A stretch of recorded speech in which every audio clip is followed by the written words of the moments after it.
All right, it's time now to welcome a woman who's freshly touched down in our beautiful city of Las Vegas. Yet she really already has a permanent spot for her clothing. I'm talking about a jersey up in the rafters at Michelob Ultra Arena. Now, this woman was a Spur, but in actuality, she's a trailblazer with many firsts in her achievements.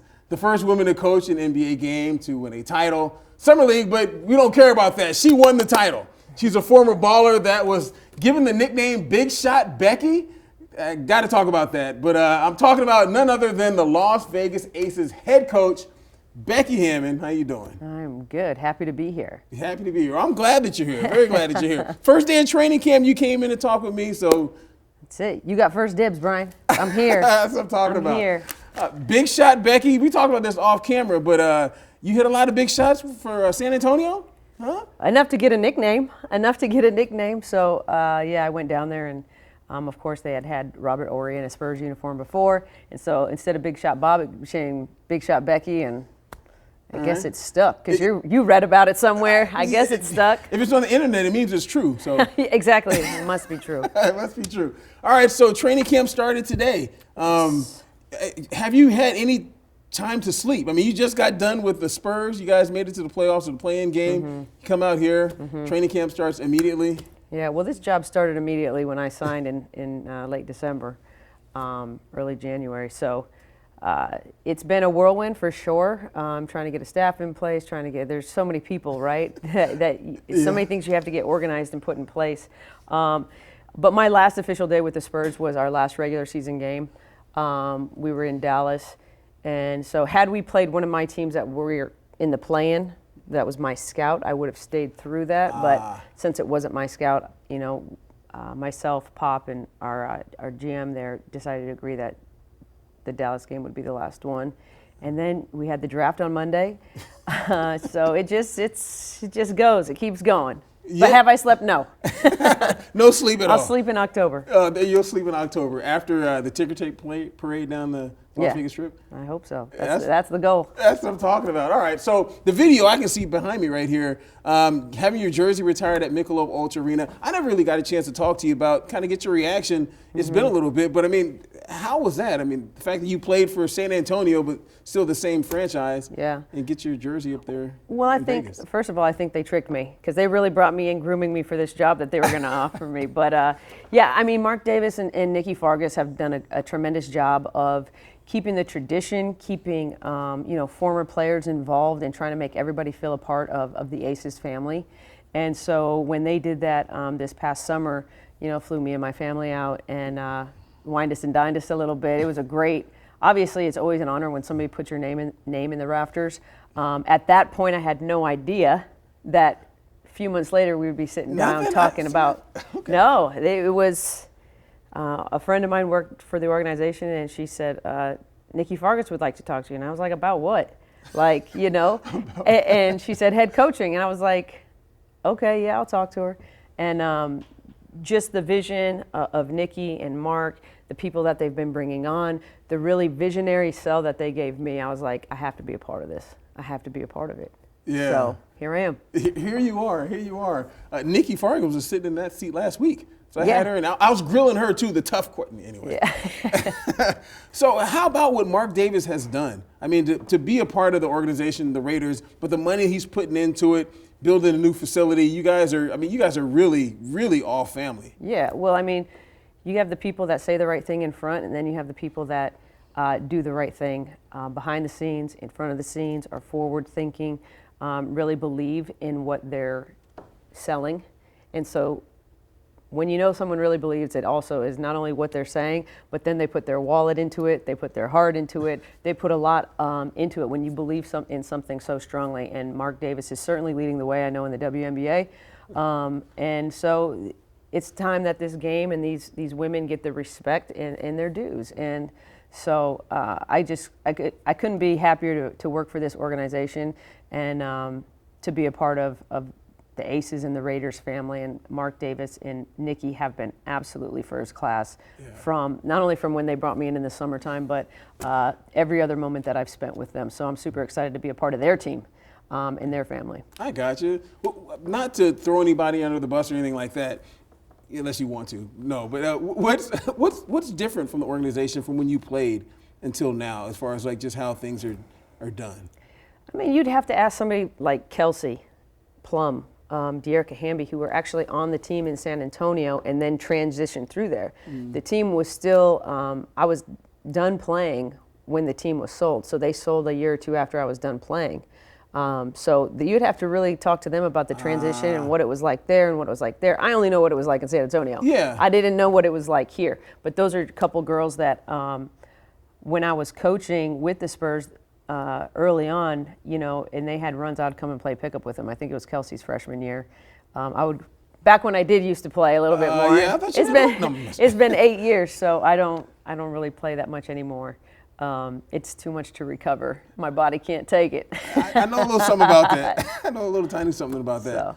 Okay, all right. So this I do wonder about. Do you feel like what you have been bestowed upon you, like being the first coach at NBA and everything else, more of a burden or an honor? I mean, to be that person that everyone is looking at, like there's a lot of eyes on you. A lot of little girls look up to you. A lot of little boys look up to you. You know what I mean? Yeah. So I think anytime you have a responsibility like that, a mantle like that, a platform like that, obviously you have to, it's a heavy weight. I've handled it in the sense of I truly try not to think about it. I try to just do my best and create opportunities for the people to come behind me. But it is extremely important for little girls to see and have representation. And it's also been really important for little boys because what we've been dealing with is generational things. So if we want to change generational attitudes and mindsets, we have to start with that younger generation.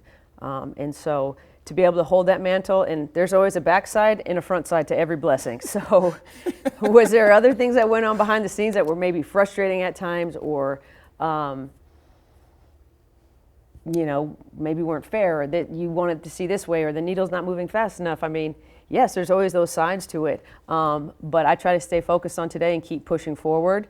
And like I said, create opportunities for the young women that come behind me. I got you. A glass half full kind of gal? Always. Yeah. Always. Absolutely, me too. Now, and looking at some of this video again, you coaching, very intense. Yeah. Which is a good thing. I mean, if you're a competitor, an athlete, or whatever, intensity is key, in my opinion. But in your coaching style, what have you kind of taken from Greg Popovich, a legend, Hall of Famer, kind of applied to your coaching style, being that this is your first head coaching gig, coaching gig? Yeah. I think just not skipping steps is the most important, especially early on in training camp when this is a whole new system for them. Offensively, defensively, the terminology is different. So I know after today their heads are definitely spinning. But the biggest point is to lay a great foundation of fundamentals and basics.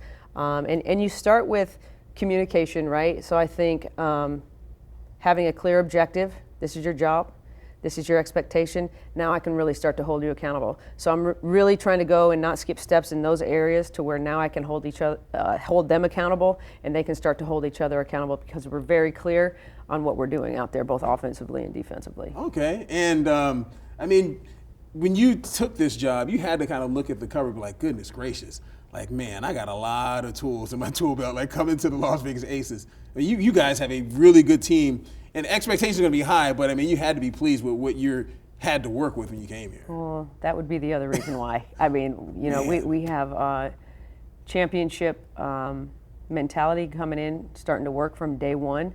And I really I'm not going to speak a lot about it, but is that the final goal? Yes. But it's going to take a lot of work. You don't just show up and do it. There's 11 other teams that certainly don't want that to happen. But we got to be about ourselves right now and putting in the system both offensively and defensively that, helps us get better in areas that we can get better. And it's really hard to imagine getting any better because they led the league in scoring last year. I inherited a group of ballers for sure. Yeah, you definitely. I'm excited. You definitely have some hoopers on your squad. Yes. And you inherited an arena, a community that really, really loves this Aces team. I mean, what were your thoughts in actually getting a chance to watch a game at Michelob Ultra Arena, the crowd and everything else? Yeah, I mean, it's super exciting. Anytime, you get the community involved, because really that's what it's about. We got to put fans in the seats. because at the end of the day, we're entertainers. Yeah. This is an entertainment business. Absolutely. And the fans are what punches our ticket and puts money in the bank. So we want to get out in the community. We want to be a team that gives back, a role model for the young people of Las Vegas. And I also think it's important as a player to understand the give back philosophy because, and I've been preaching to them already, but you can't outgive life and you can't outgive the game. And so we're going to be givers in the community. That's cool. Well, I can say this much. A'ja Wilson, if you haven't heard, I mean, she's everywhere. Like, she's been all over the place. She's a great ambassador for your team, for the W. I guess I can say W now. That's how the cool people say it. Yeah. Kelsey Plum, she's been great as well. De'Erica Hamby, all those players that you have on your team now, I compliment them. They're not going to see this, but I mean, they're great ambassadors for your team. So those are three people that you already have that are way out in front. They've been listening to you before you got here, which is a good thing. Now, I have to ask you this on camera. Obviously, you came from the NBA. Who do you think has probably the best chance of winning the title in the NBA? Because you got a lot more knowledge about it than I do. Well, it all's about who stays healthy, right? So I thought last year there was a lot of teams that went down. It could have looked different, but that's part of winning a championship is you have to stay healthy and you have to have a little luck and you have to have the ball go your way. It's not just a matter of who's the best team all the time. Yeah. It's who's the most healthy a lot of times. And so it could be Phoenix. I could tell you I would not want to play Golden State in any series ever with them being healthy and them really starting to click and get back on the same page with their injuries. I mean, they've just kind of been through the ringer lately. But Phoenix, Golden State, probably coming out of the West in either. Milwaukee. You think back-to-back is possible? Giannis is He is. I mean, but you look back last year with that Brooklyn series. I mean, they were all but buried. Like that far away and came back. So, you do have to have some of these breaks. You have to get lucky a little bit. So, yeah, I love Milwaukee. Miami's defense is exceptional. Boston's defense is exceptional. So we'll see. The East is kind of a coin flip. I think that it's very even out there. And I don't think anybody really wants to play Brooklyn first or second round just because they're so explosive defensively. We'll see if they can get their stuff together defensively. It's never been about the offensive side of the ball with that team. This is absolutely true. Absolutely true. Yeah. All right. So lastly, training camp has started. What did you see from the ladies today as far as people looking like they're in shape? They're ready to go. They haven't been doing like I've been doing, eating all. Yeah, some are better than others, but that's my job to get them all in shape. Kelsey Plum obviously has a different level of conditioning. Her and Jackie Young. Yeah. I mean, they're hoopers. So yeah, we'll get everybody in shape. We'll get the style that I want to play. It's mandatory that we're in shape, and so I want to play them into shape. I don't want to just put them on the line. I want them to have a ball in their hands as much as possible, but still get in shape. So that requires some pushing at times, some prodding, in the pace of how we want to play. But we're going to put a really great product on the floor for you, a fun, exciting way to play for the players, but also for the fans to watch. So you can expect some up and down? Oh, we're getting up and down. We're getting up and down. We're getting up and down. Okay, there you go. Becky Hammon, the new head coach of the Las Vegas Aces. Thank you very, very much for coming in. I appreciate it. Everyone's got to hit the rock. Yes. My girl. Thank you. Thank you.